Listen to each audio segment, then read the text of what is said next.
We're in alphabetical order I now. swear when you came out, that's Eric Metaxas. You ever met Eric? No, but I think he's 10 No. years older than I am. Well, so. yeah, that's like, They don't you dyed your hair?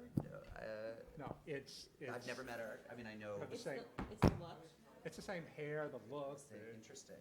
No, I didn't No? think that at all. I just I saw him in passing. I'm like, but wait, you're supposed to be. Maybe he's the Gentile me, or I'm the Jewish him. I don't know. I don't know. He's speaking of people who are more prolific than I am.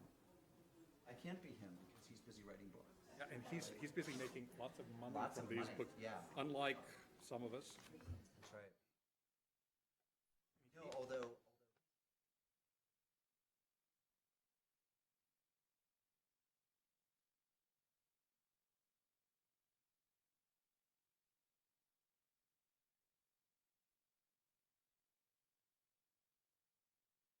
Middle brow Christian sweet spot very well, and that's who so my uncle really. Well, thank you all for coming on such a, Now all he wants to, because I'm the religion, he just wants to wear taxes. I would say auspicious, but then we get into the issue of what's auspicious and what's inauspicious and which one's the correct use. I'll just say on such a dismal day, we're here to bring light to the weather, which hasn't been cooperating. I'm Alan Wolf, and I'm the director of the Boisi Center, and I'm extremely excited about the program you're about to hear. I always wanted to do something on this issue because it seems to me that writing about religion is, well, one way of putting it, you'll notice by appearance how young our commentators are, especially compared to the moderator. And that to me says, first thing about why this is so interesting, it's very, very difficult to have had a long career in writing about religion. 20, 25 years ago, newspapers, well, to the extent that they covered religion in most of our newspapers, it was on a Saturday. And it was basically just a list of which sermons would be preached at which churches in the area. The notion that one could bring to journalism expertise in the subject, well, obviously you could be an expert in foreign policy or so on, but experts in religion just weren't found in the media. I have to say, same is true of my academic discipline, political science, which had no real specialization in religion either 25 years ago. Now the study of religion and politics is one of the booming fields in the American Political Science Association, and the subject of religion and journalism and the interest that journalists show in religion is booming as well. So it's a great time to talk about this, but it's especially gratifying to have easily the three best practitioners in the country who write on this subject. And the fact that they were the first three people we invited, and that they all said yes right away is just enormously gratifying. So we have on the far end here, Rod Dreher, who's a writer, editor, and blogger, especially for the American Conservative. And if you don't know the American Conservative, it is an absolutely astonishingly good publication. It's a representative of what I, for lack of a better term, call real conservatism, the genuine thing, not necessarily and not even at all an apologist for one side in the culture war or for one political party over the other, but a serious effort to resurrect conservatism as a way of thinking about the world that has a significant internal coherence and really represents, in my view, an extremely admirable outlook on the events of the day. Rod is living in his hometown now in Louisiana. He's written enormously and blogs extensively. The thing that I like most is a book he wrote called Crunchy Cons about the alternative or counterculture movement among younger conservatives. And I guess you are a Crunchy Con? Or? I do my best. You do your best, right. And Mark Oppenheimer is next to him. Mark writes the beliefs columns in the New York Times, and to our great fortune is also a visiting professor here at Boston College, where he holds the Corcoran Visiting Chair in Christian-Jewish Relations. He writes on an enormous number of subjects as well, and is also the author of Knocking on Heaven's Door, American Religion in the Age of the Counterculture, and book 13 in a Day, The Bar and Bat Mitzvah. He's also teaches English at Yale and in the Divinity School at Yale. And while he's here at Boston College, he's completing research on Judeo-Christian interpretations of family law, specifically with regard to marriage and divorce. I've met Mark and Rod before.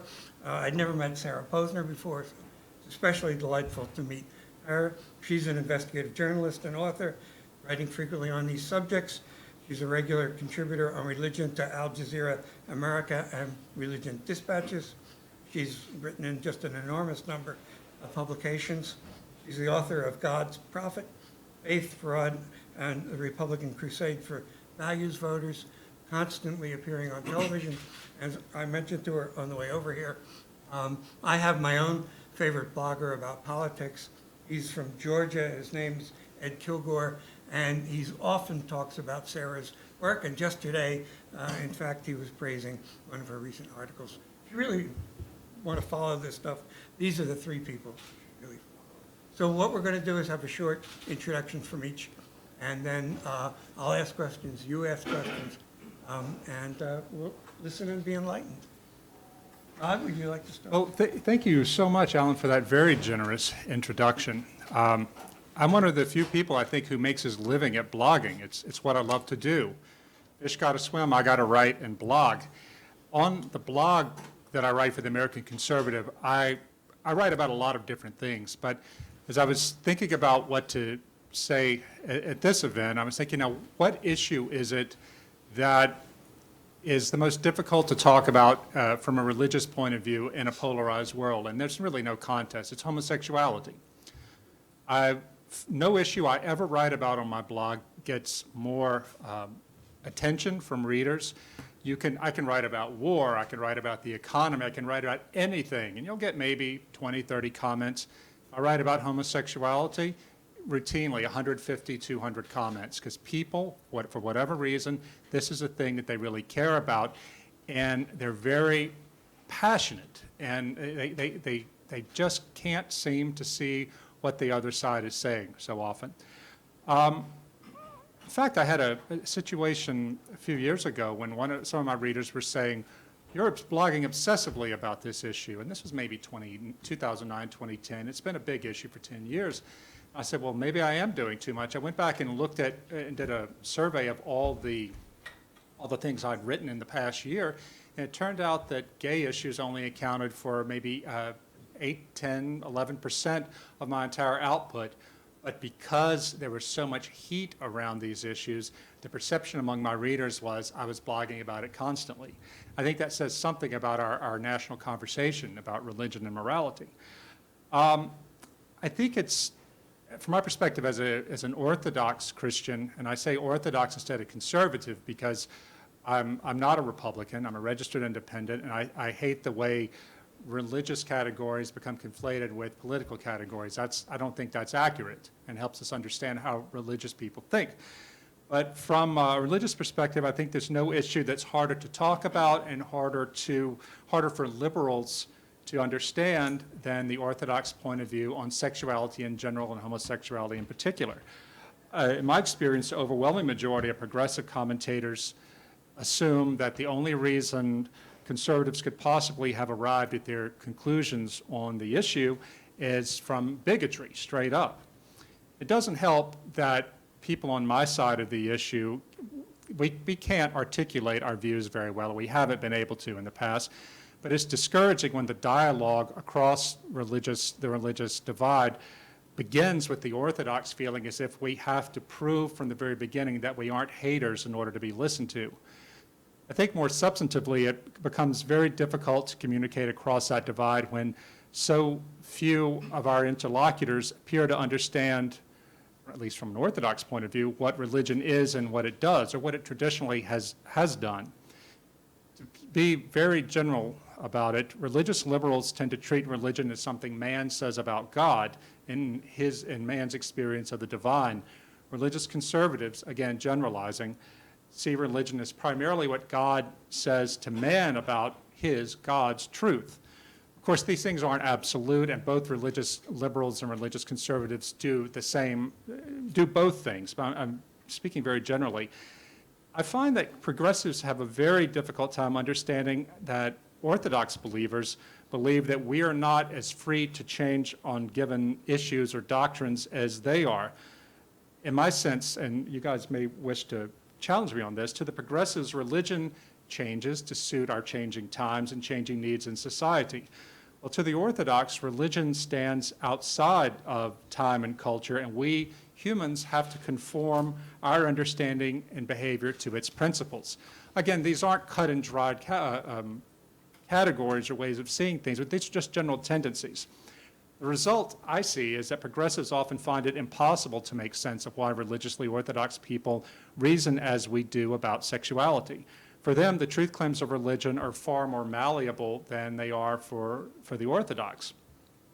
I found it really interesting that the social psychologist Jonathan Haidt, who's one of my favorite writers, has found that moral conservatives typically understand the liberal viewpoint far better than liberals understand the conservative viewpoint.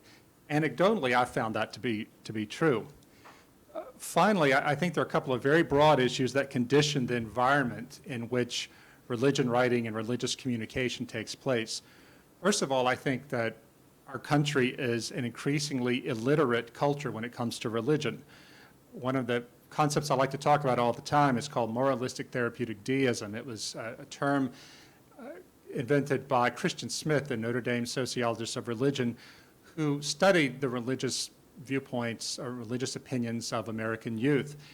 And he said that de facto religion in America, cutting across Christian, Jewish, and Islamic lines, is moralistic therapeutic deism. That is the idea that all religion is about is God is up there in his heaven, he wants us to be nice, and we really only have to bother him when we want something, and good people go to heaven and everybody's good but Hitler. That, as far as Smith was able to find, is basically what Americans believe.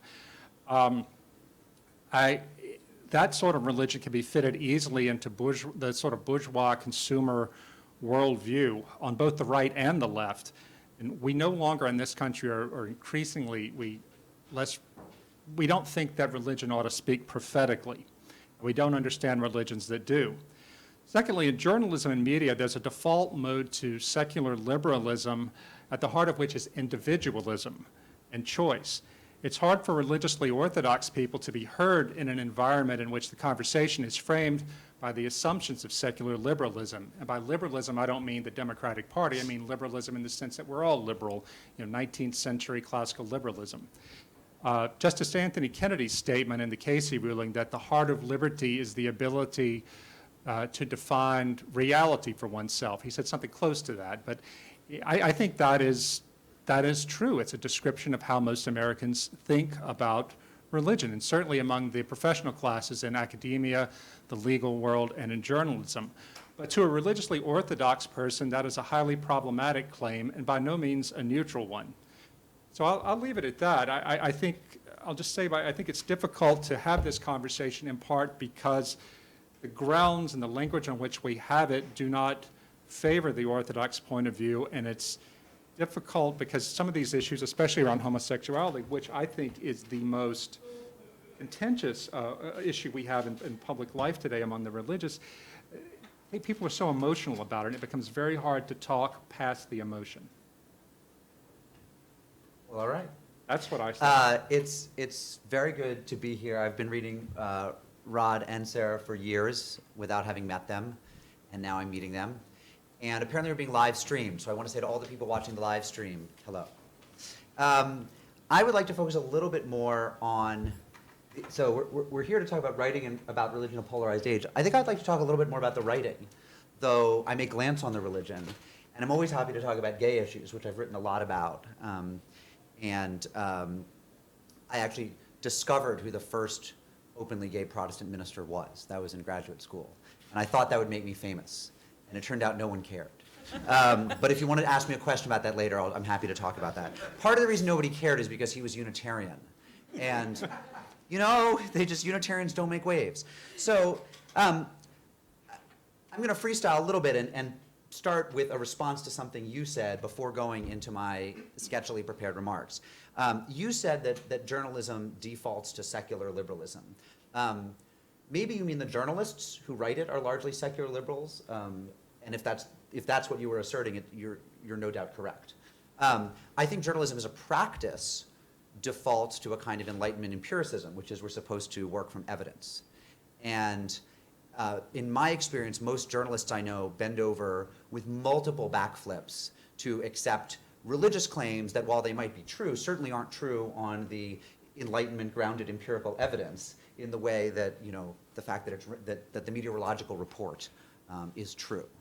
And most people who write about religion suffer from a surfeit of empathy, compassion, and goodwill towards the claims of religious people and to religious people themselves, in part because they're terrified of getting things wrong because they themselves are secular liberals. So the problem with coverage of religion is not that it's too critical, but that it's way too soft, and that most religion writers are still stuck in the mode that Alan talked about of the old you know, the Saturday Church page, which was a feature of the ladies page where you could also read hints from Heloise and some Dear Abby, and then find out who the new preacher was who was giving the guest sermon at the Presbyterian Church on Sunday. And that's why they always ran on Saturday. And we are still not at the place we need to be as writers, where we take it as our job to be skeptical and hard-hitting and pay religion the courtesy of doing real reporting on it. And if you don't believe me, I defy you to go do a survey of religion writing across most of America and find out how interested the editors are in assigning their religion reporters to uncover financial corruption in the local churches. Or to even do some easy, fun, quick hits, like write about how much the pastor's new car cost, or what property taxes he or she paid on his or her house. The easy stuff to shame people who live on the nonprofit dole, as religious leaders do. By the way, this includes some of my favorite people. I'm the membership chairman of my synagogue, and you know, I love our rabbi, and Rod knows I'm probably more obsessed with, you know, the lives of and teachings of Orthodox Christians than most conservative Jews you'll ever find. But the fact is, if we care about these people and take them seriously as fellow intellectuals, we are woefully inadequate in reporting on them. So I think that perhaps I'm misreading what you were saying, but if I'm reading it correctly, you're completely wrong. So No, I'll wait. You'll get back to it. Okay. So now, that said, here was the gesture I was going to make to start, which was to just tell a story about what happened when I took over the Times Religion column about 5 years ago from the great Catholic columnist Peter Steinfels. After I'd written about 4 or 5 columns, one of which was about the, you know, deeply dishonest Catholic political operative Mark Thiessen, who thinks that Catholic theology somehow recommends torture. Another of which was about a video game based on Dante's Inferno. Another of which was about, I don't even remember, but it was a mix of relatively critical and hard-hitting stuff, some lightweight stuff, some fun stuff.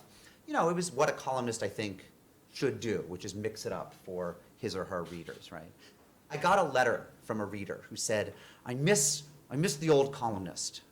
And by the way, I think that in what follows, I should say, I think that this reader deeply misread what Steinfels had done with his column and was damning him with all sorts of faint praise coming from him. I think Steinfels was a much better and more complicated columnist than this fellow wanted him to be. But my correspondent wrote, I miss the old column. The old column was a safe space in the newspaper where religious people could go to feel that they were talking with someone who got them. And you treat religion like this curiosity that's meant to be investigated. And I wrote back and I said, well, I don't think that's what Steinfels did, first of all. But to the extent that any writer does, that seems to me entirely professionally derelict as a columnist. We're not supposed to create safe spaces for anybody. Indeed, the best advice columnists don't create safe spaces. You know, you read a good advice columnist, they're just comforting their readers all the time. There is no space in the paper that's safe. And we went back and forth. And somewhere in the correspondence, I said, you know, I think I have the right metaphor, because I had not deeply theorized my calling at that point. They offered me a column, it paid, I said, sure. But I hit on, this guy pushed me, and I hit on what it was that I was doing. I said, hey, pal, I don't think that as a let's say, a Chicago Cubs fan, you expect that the Chicago Cubs reporter is supposed to just say cheery things about the Cubs all the time. In fact, the great sport of being a fan of a losing team is that you're constantly reading honest and ruthless appraisals of the inadequacies of the team. And that's what it means to be a fan. And I said, why don't you think of what I do as what a sports writer does? Which is obviously the fact that attention is being devoted to the enterprise suggests a certain basic respect, right? We don't have columns about, you know, dog grooming or, you know, entomology or whatever, though maybe we should. But look, there's obviously a basic respect. If I'm writing a religion column, it's because I care about religion and think of it as an important enterprise, human or divine. But just like the sports columnist cares about sports, she is still obligated to talk about steroid abuse or inadequate front office management. I mean, that's what it is to do the work, right? And he didn't buy it. But I've carried that with me ever since, and I'm sort of grateful to whoever that person was who's receded from my memory and orphaned on my old Yahoo account. And I think he pushed me to think about what it is that we do, and I think that we do have to be engaged, but I think we're engaged in the way that we also want to point out the steroid abuse. Thank you, and thanks for having us. This is great, and enjoyed listening to what the two of you had to say. And maybe we'll interrogate some of the stuff that you said about what secular or liberal or progressive journalists think about Orthodox Christians and what they believe about homosexuality. But I was going to talk a little bit about, you know, when I thought about writing about religion in a polarized age, it made me think about some of the topics that I've covered very intensely over the past 3 or so years, and how, as a journalist, you approach these things that are very polarized, either within a particular religious community or between a religious community and the secular world, or between a religious community and perhaps another religious community. The first example is the religious exemptions to laws, and those religious exemptions can include the exemption for religious institutions from the contraception coverage requirement in the Affordable Care Act, which led to the Hobby Lobby case, which I'm sure you're all familiar with, or exemptions for religious institutions from same-sex marriage laws, something that is in the news a lot now. Rod has written about this in light of the growing legalization of same-sex marriage in various states and coming up against the claims of business owners who say that they want to be exempted from having to perform wedding ceremonies or be exempted from providing services to same-sex couples, whether it's catering or photography or the like. These issues are incredibly contentious. I'm sure you've all read about them. I'm sure you've all thought about them. And reporting on them is extremely challenging because as a religion reporter, I am deeply committed to respecting the religious beliefs of people who make religious claims. Yet as a reporter of politics, and this is getting to that intersection that you're talking about, as a reporter on politics, I'm always mindful of how religion may be used by political actors or political elites or religious leaders acting in the political sphere to advance a political agenda. And that is one of the incredibly challenging things of reporting on this particular intersection of religion and politics, because you want to give credence to religious claims and the First Amendment rights of individuals, now, I guess, RFRA rights of corporations as well. Yet you want to recognize the impact of making those claims and getting those exemptions on other people who may not share the same religious tradition, or who may even share the same religious tradition but don't interpret it the same way. So, for example, in the contraception instance, there are plenty of Catholics who don't object to the use of contraception and also didn't object to the coverage requirement under the Affordable Care Act. So navigating all of those things as a reporter is always, it's a treacherous place, but it's a place where I think you have to find a place of, honestly reflecting everybody's side in this, but not just giving religion, saying, okay, well, this is your religious belief, so this is fine, and regardless of the impact on society as a whole or what the role of government is in regulating things. So that was one area where I've spent a lot of time reporting in the past few years. Another is Islamophobia, which is another odd place for the intersection of religion and politics, because there are claims being made by people who are not of that religious faith, who are not Muslim, making claims about what Islam is. So when people are exhibiting Islamophobia in the public square, they might say something like, well, Islam is an inherently violent religion. That's why we have ISIS. That's why we have terrorism. And it's such a fraught thing to report on, because people who make those claims typically do not understand Islam, or not listening to people who are Muslim and do practice Islam and have read the texts and understand the tradition and understand the historical context in which the religious texts were written, and can explain why some texts that sound like they might be endorsing violence are not in fact endorsing violence, except perhaps defensive war. And then the third area, which might be the most fraught of all, in the past few months, particularly around the time of the war in Gaza this summer, I was reporting on polarization within the Jewish community on issues relating to Israel. And I guess if I thought that the religious exemptions was a fraught topic, it had nothing on reporting on this. Because within the Jewish community, there is a lot of disagreement about what constitutes being pro-Israel, what the role or goal of the peace process should be, whether the occupation should continue or not continue, what the settlement, whether the settlements should continue or not continue. And then, so that's the right-left polarization. And at the same time, even within, from like, say, the center-left within the American Jewish community, there, in that space between the center and the left, there is a great deal of polarization, and I would say increasing polarization since this summer's events. Interrogating those claims requires understanding what the actual history of Israel and Palestine and the occupied territories is, having skepticism about claims people make on both sides, on the right and the left.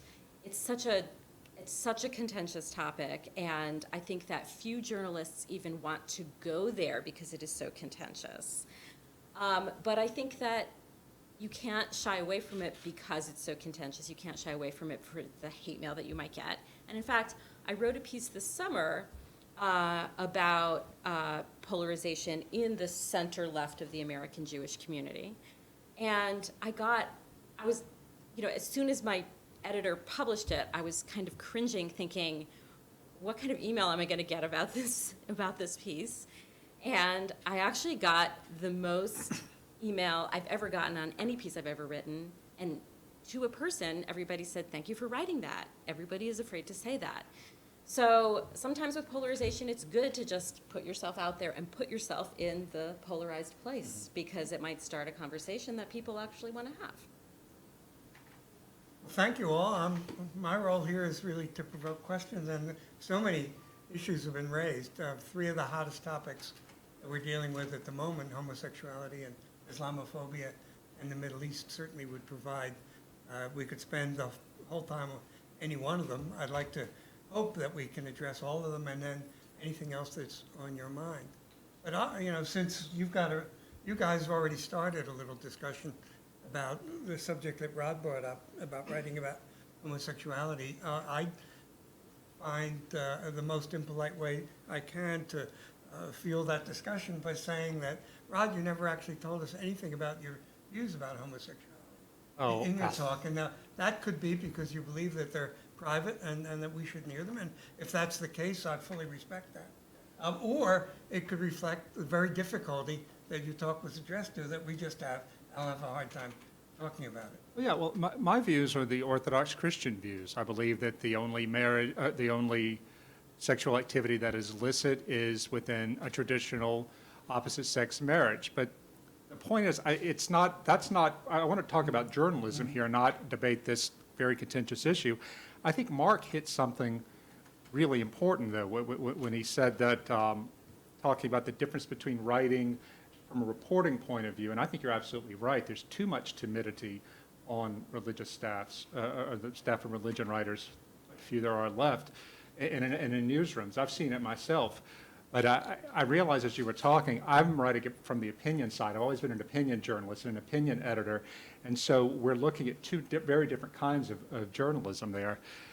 When you were talking, Sarah, about Islamophobia, I immediately remembered a very unpleasant experience I had when I was on the editorial board of the Dallas Morning News, which had broken some important news about Islamic terror fundraising in Dallas. I began looking into this more deeply and found that one of the big mosques in Dallas, they were preaching some pretty radical things there. And I found sermons online, and this was objective proof of it, and I started writing about it. And immediately I became the target of a hate campaign from within the local Muslim community. They were trying to get me fired for writing about this, and I would call the imam and ask his opinion on it, and he wouldn't talk to me. I said, why won't you talk to me? Well, you're not going to be fair. Well, how can I be fair if you're not going to give me your opinion? Well, you see? I mean, it just on and on and on like that. And it was so difficult because I really was trying to be as fair as I could. But as you say, Mark, so many people, Muslims, Catholics, Jews, others, they only want happy news about their religion. They're happy to see a newspaper or a magazine report critically on the other guy. But when it comes to their own religion, it's much different. I saw this as a Catholic. When I'm an ex-Catholic. I lost my faith primarily as a result of having reported on the abuse scandal. I think that being a Catholic at the time and reporting on the scandal gave me such a certain amount of insight that just wasn't there for someone who wasn't within the religion himself or herself. But what it also did is the practice of journalism and trying to do the journalistically responsible thing really tore my faith apart. And I think you probably all read or heard of William Lobdell's book from the LA Times about how he lost his faith. It's a very good book. In Christianity, covering scandals. And so I'll just leave it at that, but I want to say that I agree with you that there's too much timidity in newsrooms about covering religion. It ought to be covered from a tough point of view. And I was just talking about from a blogging and from an opinion point of view that it seems that there's a lot of heat and little light because there's so much, from what I see on my blog and in the blogs I read, there's so much of an assumption of bad faith on the other side. It's hard to find common ground. Yeah, I think that's true. I mean, I think that, right, when you read progressive or liberal opinion writers on religion who themselves are not familiar with what more orthodox interpretations of religion look like, it is sometimes flabbergasting how crudely they oversimplify and the kinds of mistakes that they make. And you do have to wonder if it's just that they don't know anyone or ever have a conversation about, or don't have anyone they can show it to, where they say, hey, you're an Orthodox Christian or you're a religious Jew or Muslim or whatever. Am I getting inside the mindset of someone who takes, who views scripture in this way or reads it as making these kinds of claims on my behavior, or am I not? And it is very troubling. So I think that, I think that if I were talking about opinion writing, I would probably agree with you there. But I think the difficult thing with talking about issues around sexuality and LGBT rights is that same intersection that I was talking about, that you have your beliefs about homosexuality, yet where is that place where your beliefs can impact the rights of somebody else when their rights aren't impacting your rights, right? So when you have a same-sex marriage law that exempts ministers and other clergy from having to perform wedding ceremonies for same-sex couples, so is that sufficient protection for both parties involved? Is it sufficient protection for the gay couple that wants to get married and sufficient protection for the religious actor who doesn't want to have to be involved in performing that ceremony? And I think it's that place where the conversation, I agree with you that the conversation can be very contentious and polarizing when somebody's just like, oh, well, your beliefs make you a bigot, end of story.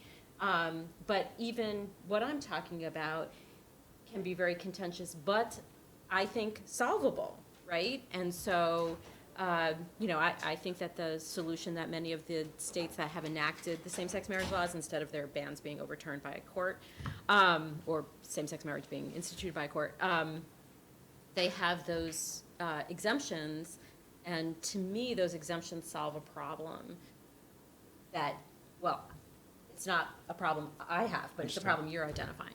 So, I think that to have the conversation in that place is much more productive. I mean, you're talking about not finding common ground, but I think that's an area of conversation where that can be found.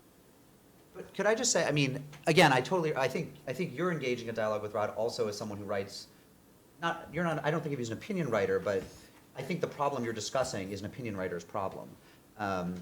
And I want to be clear with the people who may be in the audience who might want to be reporters that like finding common ground with your readers is not an interesting question if you're a reporter. Right. It's not up to you to find common ground. What's up to you is to write clearly and carefully in a way that, tells them true things about an important issue. And oftentimes that will mean presenting facts to religious people who feel, but these facts don't comport with my worldview in some way, or they don't support and oh well, too bad. It will often times involve presenting facts to secular readers who then wish that you'd given all sorts of damning context to the facts because, I wrote a piece Sunday in the New York Times Magazine about the culture of generosity in an ultra-Orthodox town of Lakewood, New Jersey. And it would be a correct inference of the piece that oftentimes very, very religious people give away more of their money than secular liberals do. In fact, we know that they do. That's not a contentious, it's not universally true. There are exceptions all over the place, but it's not for nothing that Utah has the highest rate of charitable giving in the country. A lot of that money goes straight to their church, and you could then argue is what the church does with it, charitable or not. But on many, many metrics, religious people are very, very generous. Sometimes you're telling that to secular readers who don't want to hear it, but oh well. So I guess what I'm saying, I'm arguing in terms of doing my job for a certain lack of interest in what the reader thinks. I don't spend a lot of time, and I don't read many of the comments, which again that's not a blog. I think bloggers don't have that luxury. I think bloggers have to engage their readers. Bloggers don't have to read the comments. No, I curate mine because it's been very important to me for the years I've been doing my blog to make it a safe place for people, whatever their religious or political beliefs, to have this dialogue. And my readers, about half my readers on the American Conservative are liberals, openly arguing for liberal positions. The American Conservative is probably the most read conservative magazine by liberals, I would guess. Well, it may be, and that's a dubious distinction with our audience. But nevertheless, I like that because I don't want to be in the amen corner where people saying, yeah, good for you, stick it to the liberals, because I was wrong about the Iraq War. I was wrong about a lot of things, and I really got shaken up by how do we know what we know. And so over the last decade, I've become a lot more interested in what the other side says, not because, I lack confidence in my own opinion, but because I want to know if I'm wrong. And I only know if I'm wrong if I listen to what the other side says. So I've tried to curate my blog section, my comment section, where people can have that civil discussion. But I think most bloggers don't do that because you don't really have the time to do that.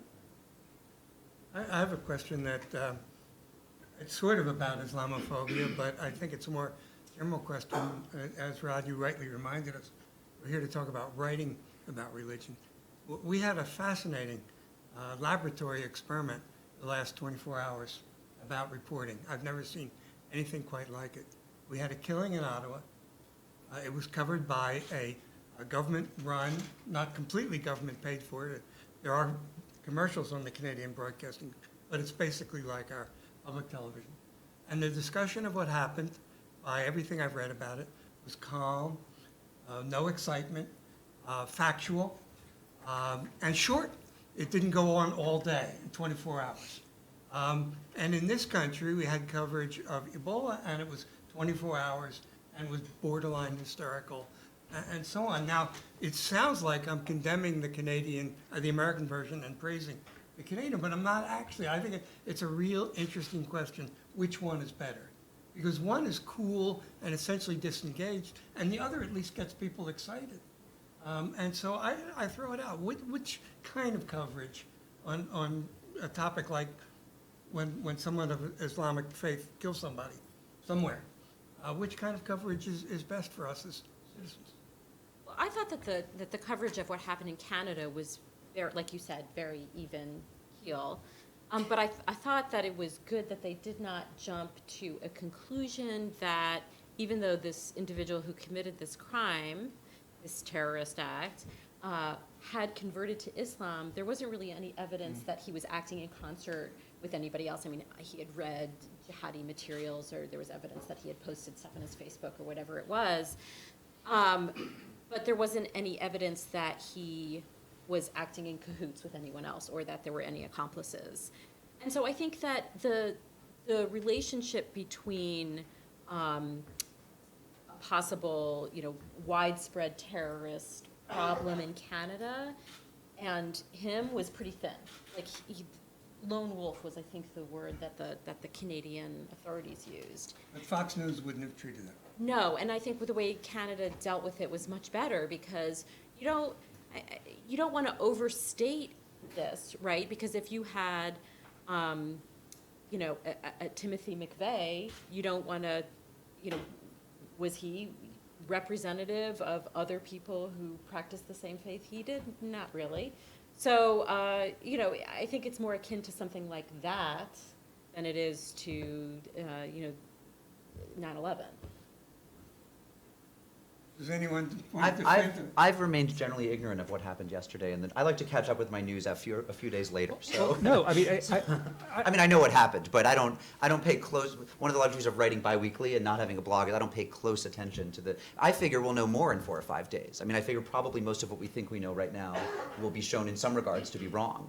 So, that's the problem with 24-hour news channels is we think that, oh, it's 9 hours have passed. We're so far ahead of where we were at 3 hours. But in truth. So then respond to the Ebola treatment and coverage. well, no, I mean, I think that's right. I'm more like you, Mark. I left Philadelphia 3 years ago, and I live in the country in South Louisiana now.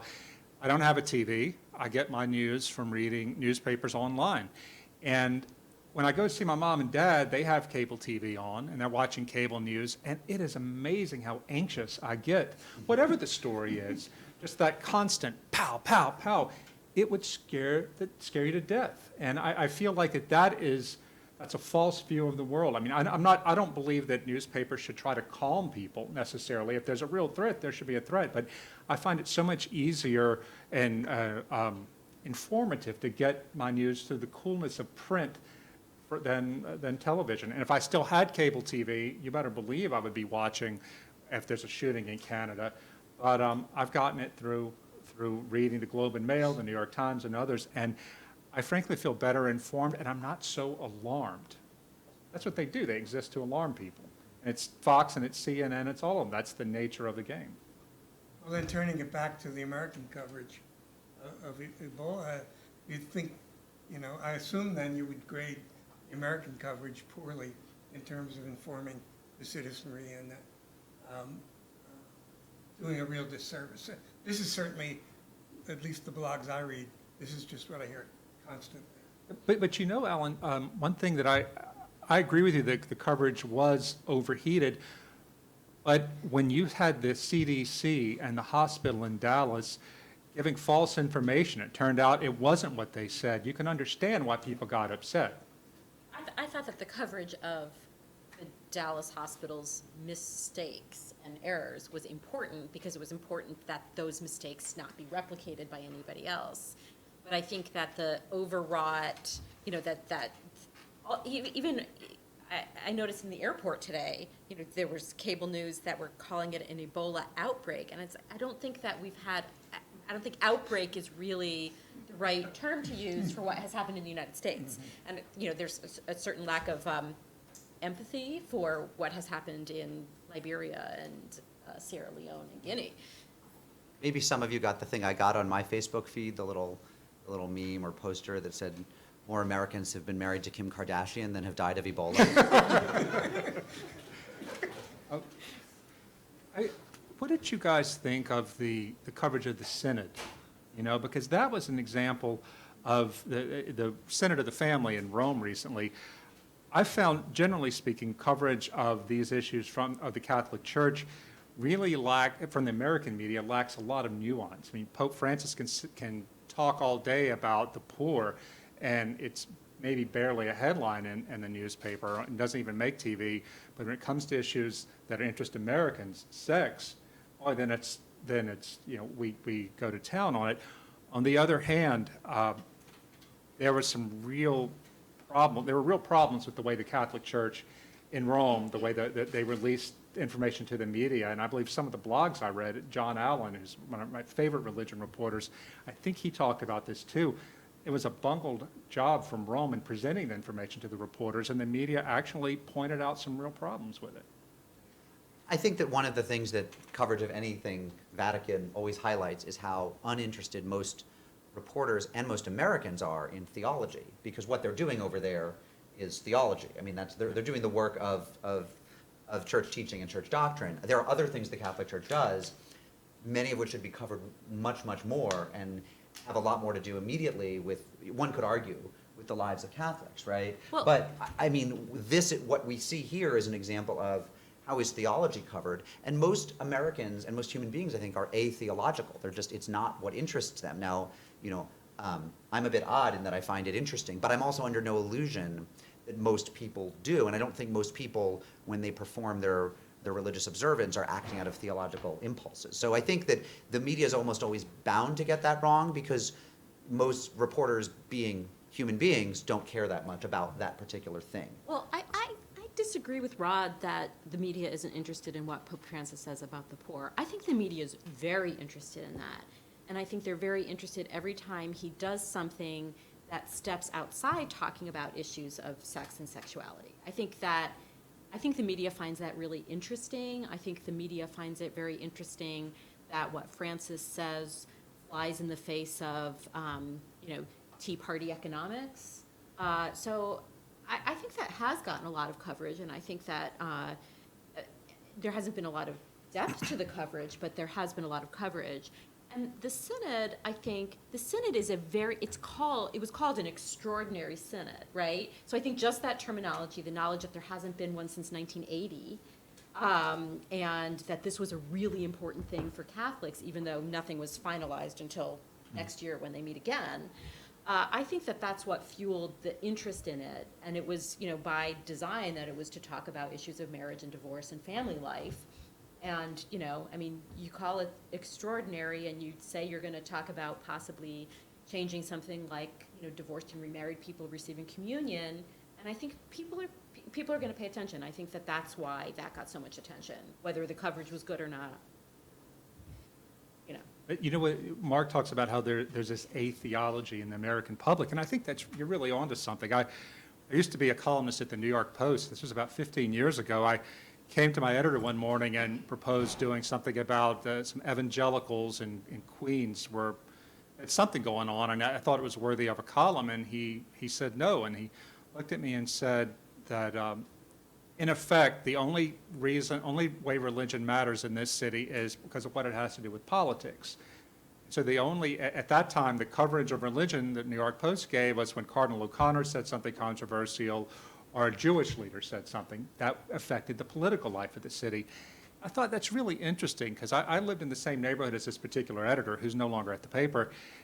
And we both went to the same subway stop in the morning. We both had to walk past one synagogue, one mosque, an Episcopal church, two Catholic churches, and a storefront Pentecostal church, yet he didn't see him.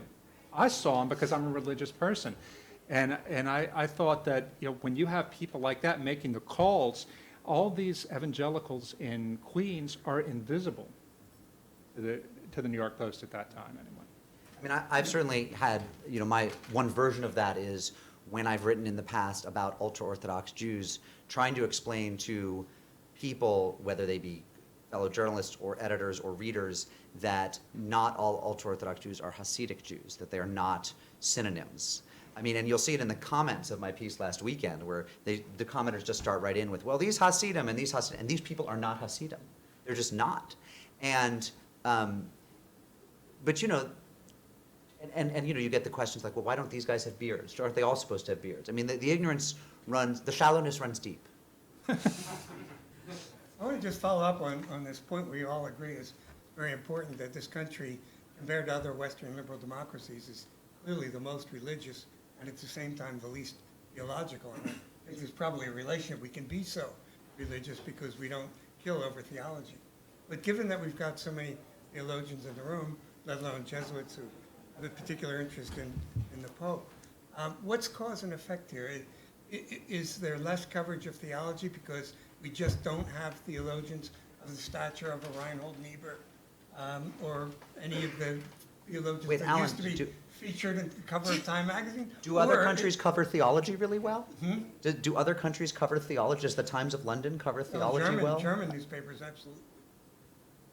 I don't read enough German newspapers. I mean, I'm sure you're right. It's not my, speaking of the Anglophone media, it's not my perception that England and Ireland and, let's say, France, which I'm a little familiar with, cover theology particularly well at all. But maybe they do. And and it's interesting that the German media does, which makes a certain sense, actually. So why, you're asking I'm asking why?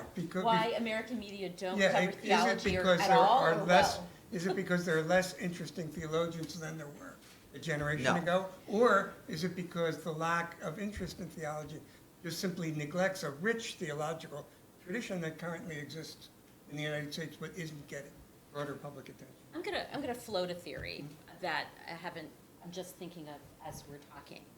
But I think that, there used to be people of a certain stature that were the go-to person for something or another. I think that that's become more diffuse.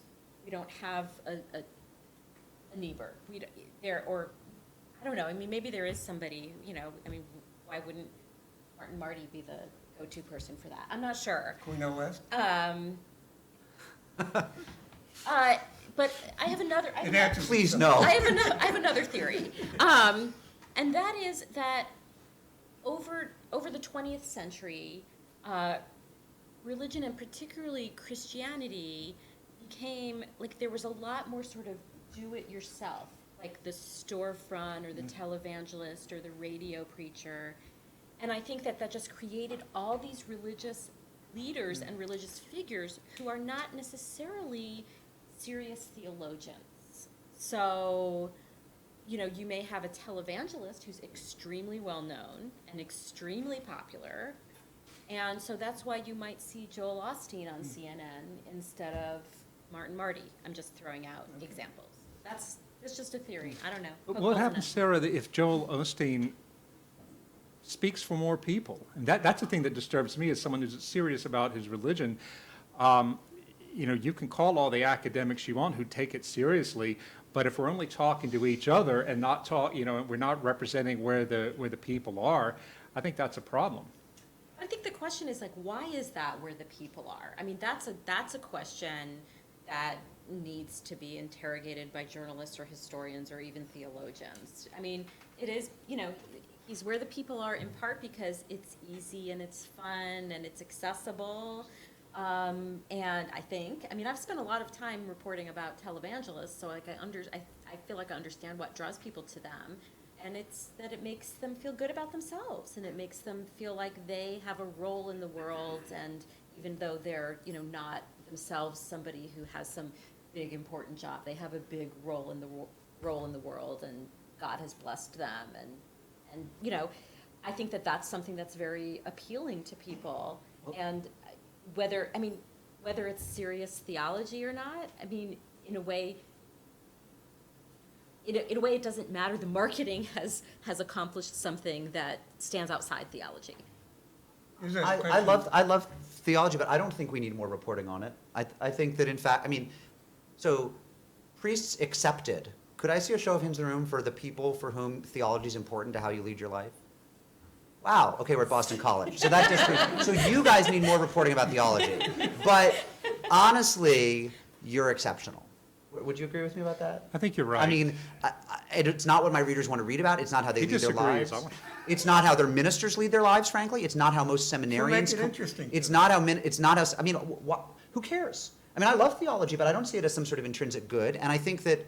So you're writing about what you think your readers want to hear? No, I'm not. I'm just. Is there some reason we should be spoon feeding the medicine of theology to people who don't lead their lives theologically, who aren't interested in it, and who don't respond to it? Mark, I think that and what's more, 50 years ago, I don't think most people cared about it then. The reason they called Reinhold Niebuhr for a quotation is because journalism did a worse job. And certain, white men were lifted up as profound, and they got a lot of phone calls from reporters, and they were easy for Flax to sell to journalists. But that was probably irresponsible. I mean, I love Niebuhr, but that was probably irresponsible of the media then. So I don't see that as a golden age.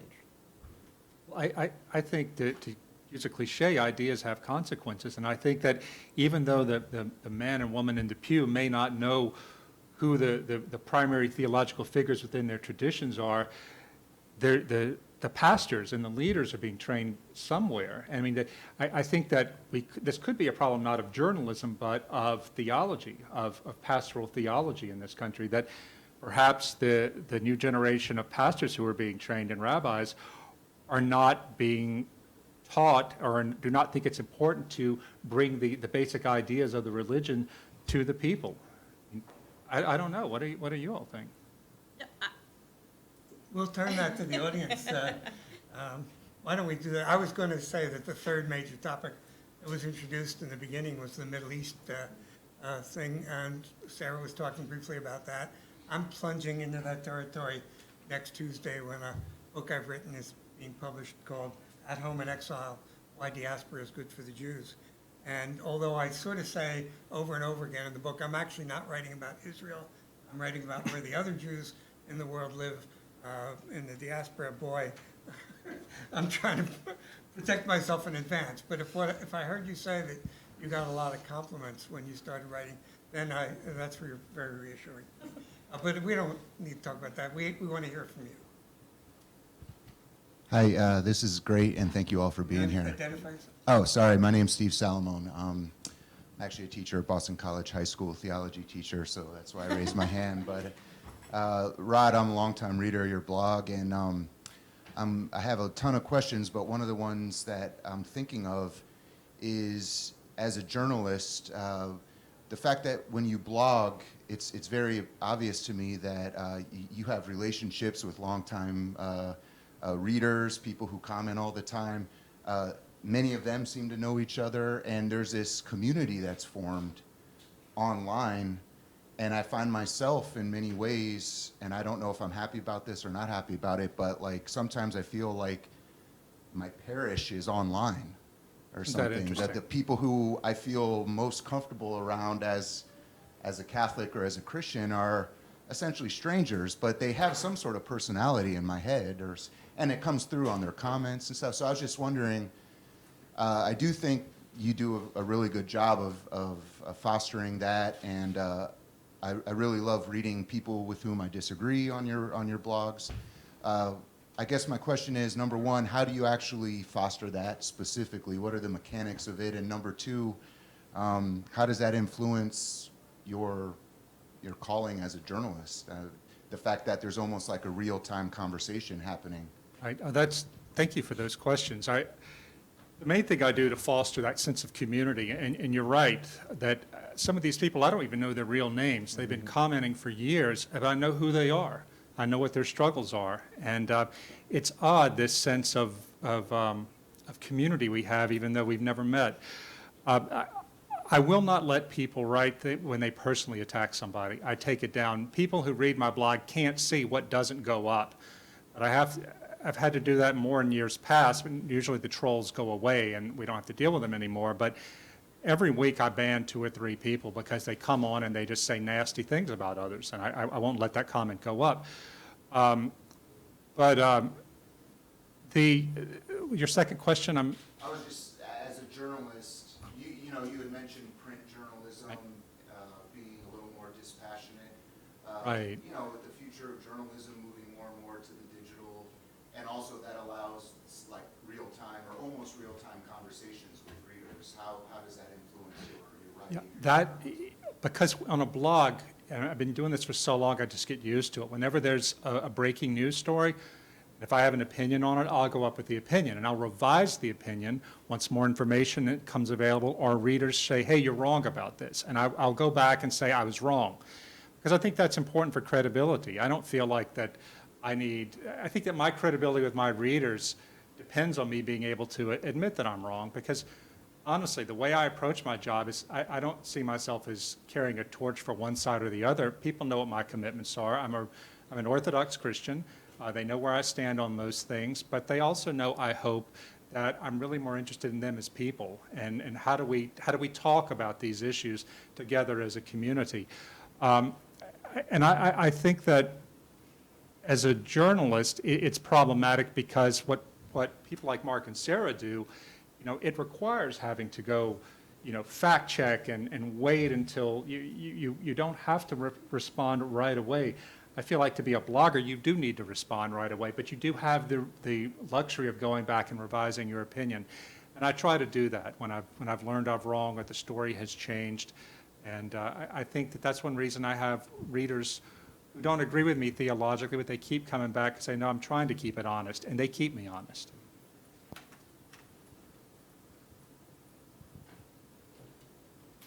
Thank you. Thank you. Very good discussion.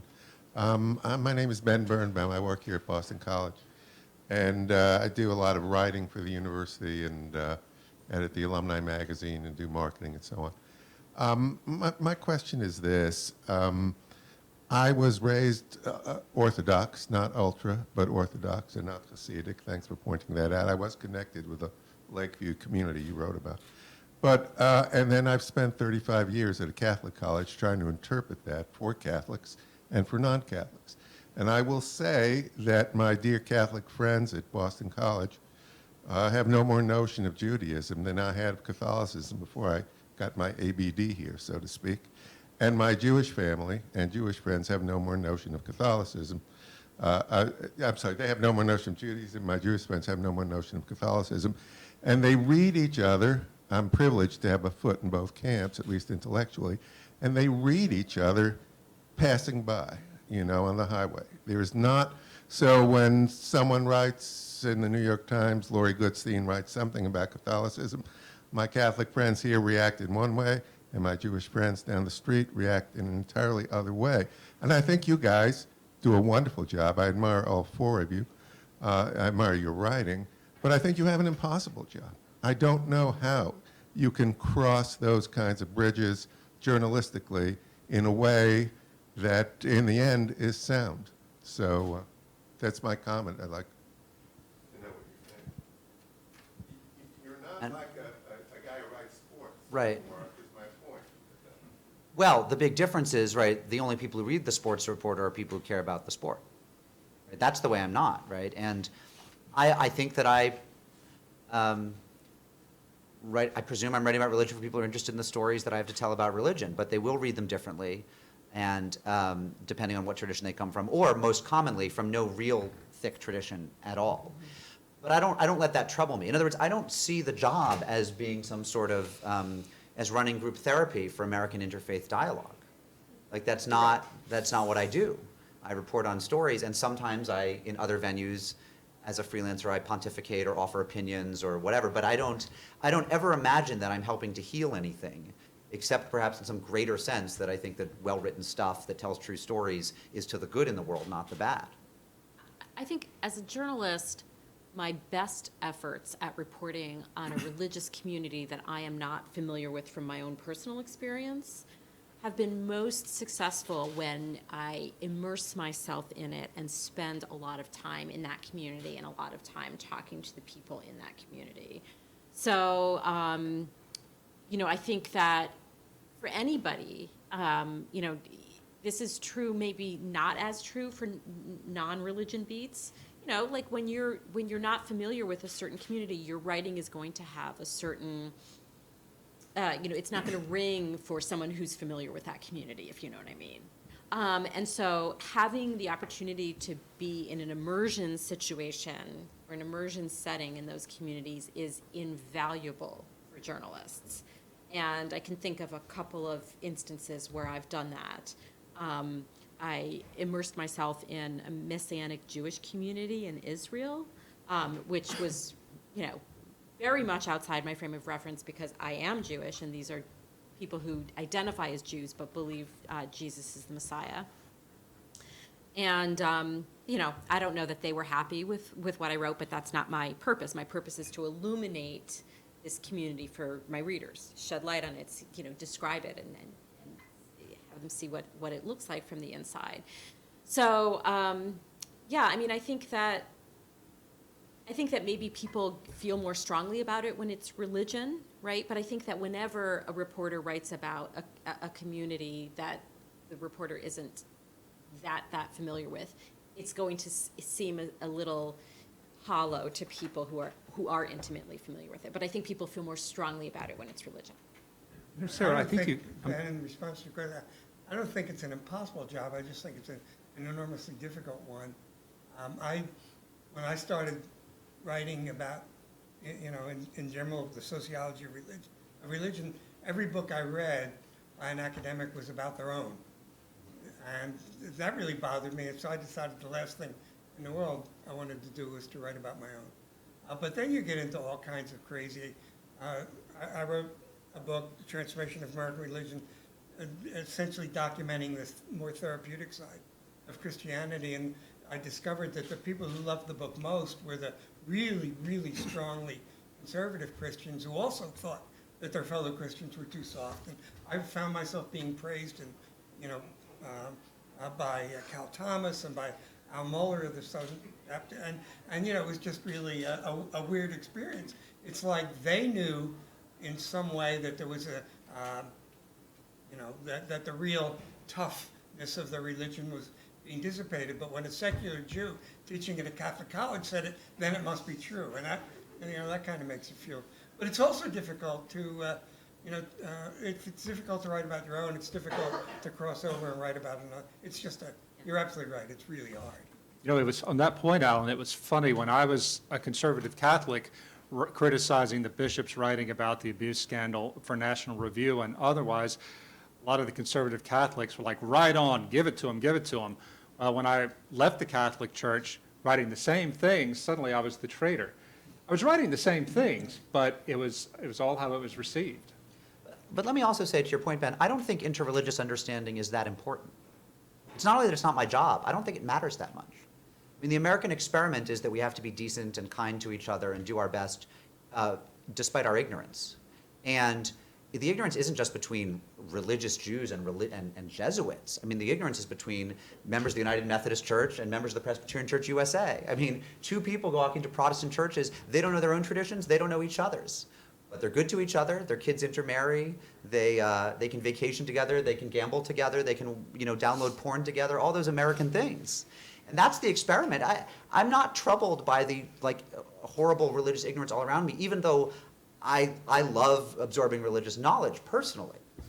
I have found, Mark, on that point, that the things I've written about on my blog that have meant the most to my readers across the board have not been discussions of theology or finer points of theology, but have been storytelling. I tracked my sister, Ruthie, got cancer, lung cancer. She was 40 years old when she was diagnosed a few years ago.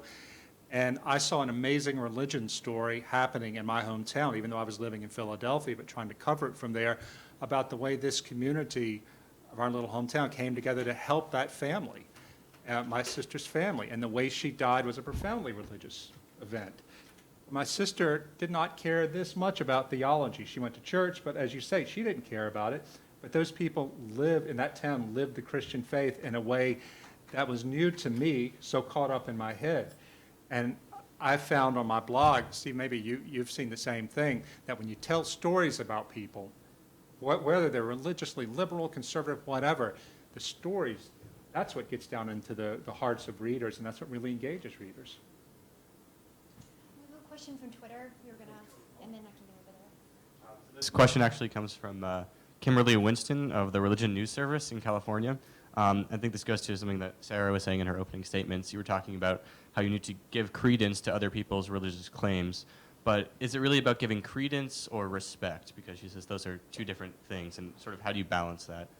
Okay, so credence to a religious claim about, what I meant was credence to a claim that this is what my religion states. My religion states that the use of contraception is a moral evil. Okay, I give credence to that. I believe you that that's what your religion states. So that's what I mean, like taking that claim seriously. that's part, I mean, obviously, like, you could take that to something more theoretical, like, I believe in God, well, and I give credence to that, but, I see what she's saying, but, it's not my purpose to unpack that. It's just to be like, okay, yes, that is part of your belief system. I get it.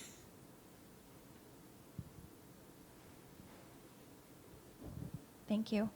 My name is Ellen Kittle. I work for the Episcopal Diocese of Massachusetts in communications. And we've been in the news a bit lately, just with leadership changes. And as you know, a lot of papers don't have a dedicated religious staff. I think the Globe has maybe one or two dedicated religion reporters. And as a communications professional, I've been sort of frustrated with the accuracy that we've received from those reporters in a few things lately. And I was just wondering if you had any advice to institutions on like providing context and I guess welcome to reporters who may not be the types of experts that you are. Can you repeat where you worked? I didn't get The it. Episcopal Diocese of Okay. Massachusetts. Well, I can tell you from my time at the editorial board of the Dallas Morning News is that we always heard from religious people in the community when we were doing something wrong. They never called to say, thank you for doing something right. And I would go out into the community and meet people who knew I was religiously sympathetic with them, and they would complain about the bias of the newspaper on this, that, et cetera. So, well, have you talked to the reporter? Well, no. If you're not talking to the reporter, why aren't you talking to the reporter? I think people who do what you do need to develop personal relationships with reporters. And I think too many people on your side see the reporters as the enemy. Again, my experience is mainly with conservative religious churches and religious people. They see the media as the enemy and assume bad faith when bad faith really isn't there. And if they developed a good relationship with the reporter, it doesn't mean they're going to get good press all the time, but it means that they will be able, when something breaks about your church or nationally or locally, you can pick the phone up, the reporter will take your call, or you take the reporter's call, and I think that's just a better way to get things done. I mean, Well, I don't expect PR folks to tell me when I'm doing things right. Like, that is not an expectation that I have at all, nor do I want that. But I am very interested in accuracy, and so when somebody gets in touch with me and says, I really think you got XYZ wrong, I want to listen to what they have to say. I think most reporters, will listen to that. Most reporters are interested in accuracy. And it may not rise to the level of requiring a correction, because it may be a matter of, you weren't completely happy with the way something was described, but it's not necessarily necessitating a correction. But I think opening up a dialogue with a reporter, I think most reporters are receptive to that. I would be. I like it. Oh, Yeah. I think like what Rod said is, be in communication with the reporter who covers whatever you're doing. And, I've gotten emails from people who do PR and say, that says basically, do you know we're here, and can I introduce you to so-and-so? And if you'd ever need to talk to so-and-so or get comment from so-and-so, I'm happy to help, that sort of thing. yeah, I really like a lot of the PR people who reach out to me. I like the ones most who know what they're talking about. So this is actually, religion is good for that. A lot of times the person who does communications for the Episcopal Diocese is a pretty devout Episcopalian. And that's always great, because then I can say, well, why don't we have coffee? I'm not going to write about that story you pitched me. It sounds boring. But let's meet, and we'll talk about church polity and, the history of Anglicanism, and then we'll know each other. So when you have and I'll tell you the kind of things I am looking for. Every reporter's nightmare is the PR person who's just like a hired gun, who doesn't have it, who just is a freelancer, who, is pitching like Cabbage Patch Kids one day and Three Musketeers bar the next, and then, Presbyterianism the next, and so that's bad. and you can't lie. Whatever you do, don't lie. Because in Dallas, under a couple of bishops ago, they had a spokesman, and Diocese of Dallas was hit with a lot of sex abuse stories and lawsuits. The spokesman had no credibility with the local media because he was seen fairly or not. He was seen as trying to spin, spin, spin all the time. And that's deadly for the church, because you can't have that bad relationship. I mean, if you don't know the answer to something, say you don't know or you can't say, but once you lose credibility in the eyes of the reporter, it's very, very hard to get back. And I'll say one more thing, too. I used to be a film critic at the New York Post in the late 90s. Miramax Films, which, are they even around anymore? It's the Weinstein Harvey Company Weinstein, now, right? yeah. Anyway, they were, without a doubt, the best publicist of all the film publicists, because they developed that relationship, and every one of their phone calls wasn't about, this is the best thing ever. I came to trust them, saying that we know what your tastes are, we know what you're interested in. This film is something that I think really is going to mean a lot to you. And I would take them seriously, because all their competitors were like, this film is the best thing ever. I felt like I was talking to a real person, not a publicity machine. That's secular stuff, but I think that there's a lot of public relations wisdom in that. Yeah, hi. I wanted to. Identify yourself. I'm sorry? Identify yourself. Right. My name's Connor Wood. I'm at BU doing a PhD in religion, and I wanted to speak to the question of the usefulness of theology and teaching about it. It seems to me that there's a tremendous amount of bad theology in American culture at large right now, and that insight into the traditions of theology might have prevented people from buying some of the lame theology that, sorry to disagree with anybody here, that George Bush used to initiate wars. I had a great thing all lined up in my head with a bunch of things, and so I was driving around Wisconsin the other day with my stepdad, and he is a secular person his whole life, has no religious training. He asked me something about the Puritans, and it developed into a deep conversation about Calvinist theology. And he was so into it because it illuminated a ton about American culture. Like, you really cannot understand a lot about the United States if you don't understand Calvinist theology. And so the idea that it doesn't matter whether we know theology or that it's not our jobs as religion writers, I write a blog that to help people understand the differences and distinctions that really matter in theology. I guess I would just disagree. Nobody writes about theology more for the times than I do. I obviously love it. And look, Stephen Prothero, who wrote Religious Illiteracy, he agrees with you, right? And I said in my review of his book, I said, so one of his claims, and by the way, I've never met him, but he's been a lovely correspondent. I think he's a very good scholar. But I disagreed with the principal claim of his book. He said, and I'm obviously paraphrasing many years after the fact, he said something to the effect of, like, maybe if we understood differences in the culture wars better, they wouldn't be as fierce. Actually, the opposite could be true. They could be fiercer and bloodier. Like, we don't know.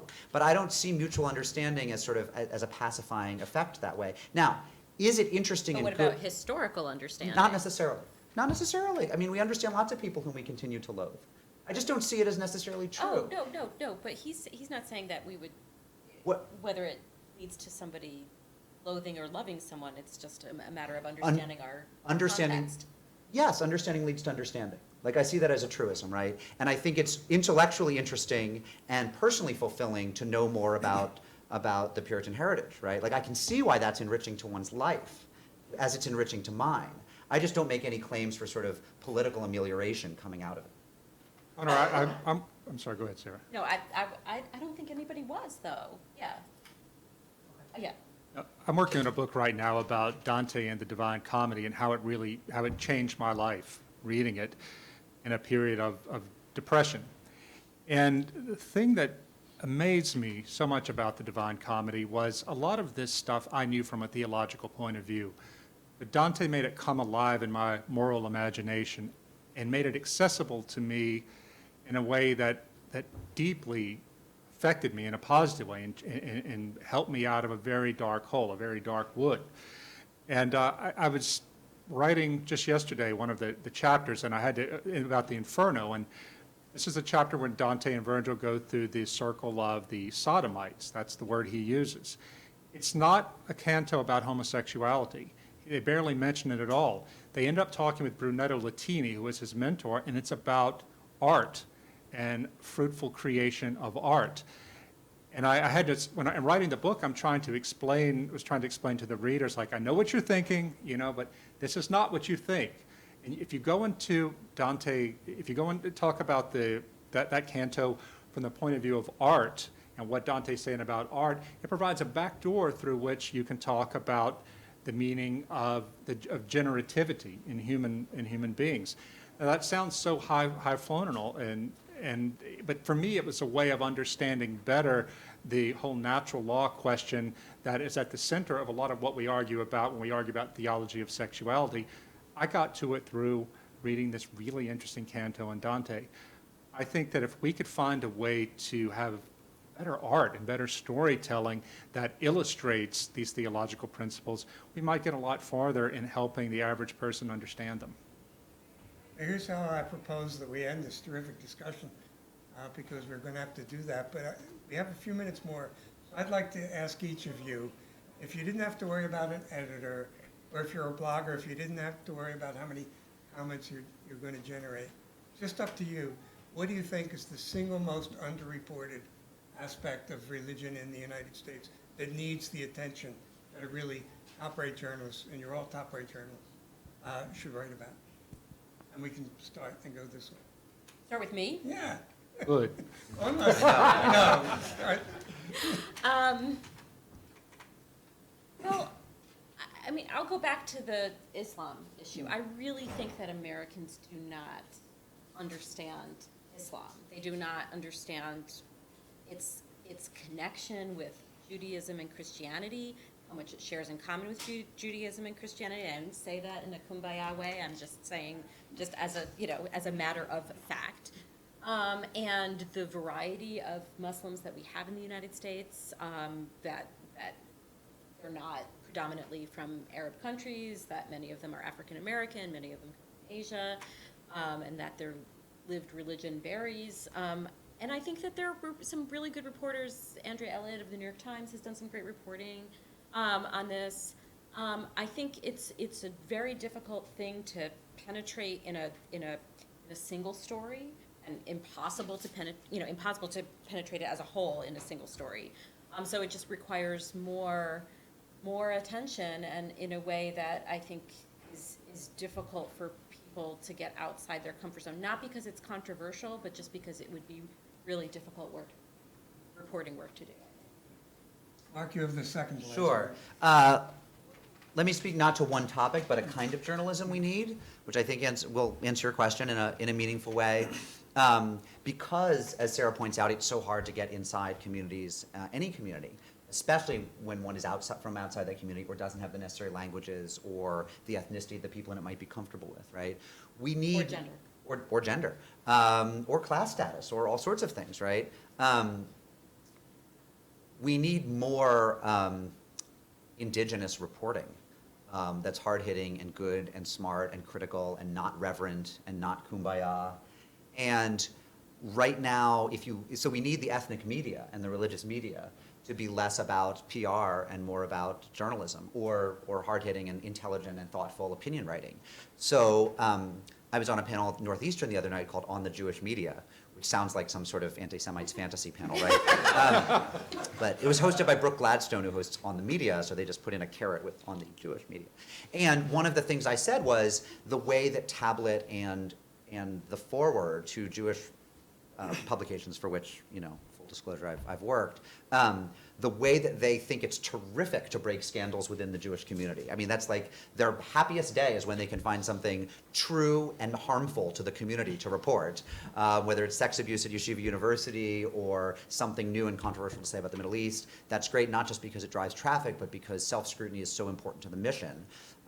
You'll see that a little bit in the National Catholic. You'll see it in the National Catholic Reporter. You'll see it to some extent in Commonweal. You will see it scarcely in an evangelical magazine like World, but not as much in Christianity Today. But basically, once you get outside the Jewish community, it's just failure after failure. I mean, nobody does it the way that the Forward and Tablet do it to Jews.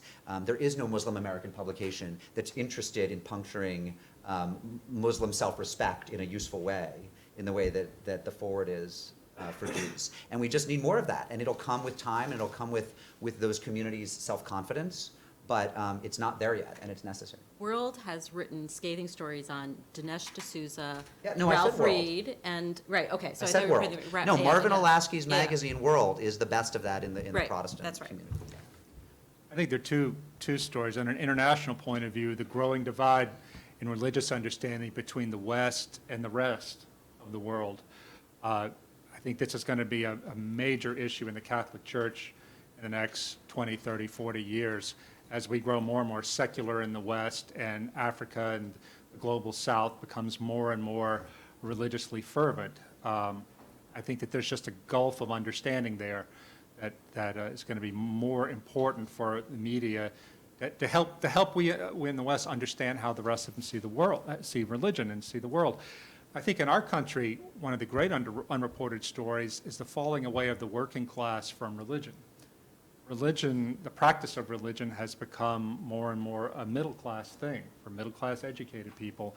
And why is that? And what does that mean for our country and the future of our country? What does it mean for social issues? What does it mean for social cohesion?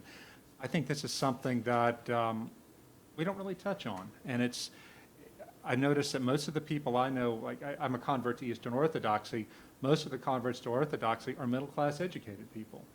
Most of the people I talk to about religion, Jewish, Christian, whatever, middle-class educated people. And they go to church with middle-class educated people. What does that say about the rest of America and the future of America when the church and the synagogue are not talking to the working classes? Well, as I said in opening the event, I had really high expectations for this evening, and they've been more than fulfilled. We've ranged from very practical matters as to how to deal with public relations to matters of high theology. I just think it's been a fabulous, fabulous discussion. Thank you all so much, and I hope you all agree with me and will express your